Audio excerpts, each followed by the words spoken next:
Welcome back! Panibagong video na naman ang ibabahagi ko sa inyo ngayon. Ito'y napakasimpleng ritual at napaka-epektibo basta buo lamang ang loob at tiwala mo sa paggawa nito. At kung bago sa channel ko ay huwag niyo pong kalimutang mag-subscribe at pindutin ang notification bell para palagi kayong updated sa mga bago kong videos. Gusto mo ba na siya ay matutulala sa kakaisip sa'yo? Lalong-lalo na ngayon na ikaw ay kinalimutan na niya at binaliwala ka na rin niya at tuluyan na talagang nawawalan ng gana ang partner mo sa'yo. Gusto mo ba na ikaw ay iisipin niya at siya ay matutulala sa kakaisip sa'yo? Pwes, gawin mo itong ritual na ibabahagi ko sa inyo ngayon. Dapat hindi ka nagdududa o nagdadalawang isip na gawin ito.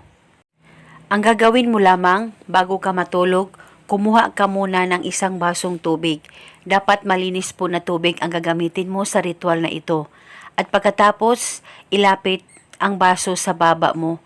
Mag-focus at mag-concentrate ka, pakaisipin mo ang target at ibulong mo lamang ang makapangyarihang salitang ito.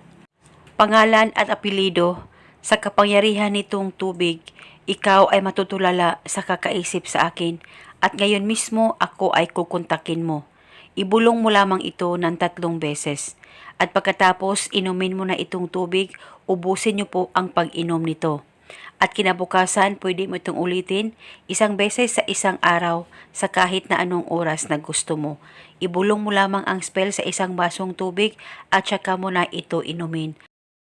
At paniguradong ikaw at ikaw lamang ang pakakaisipin.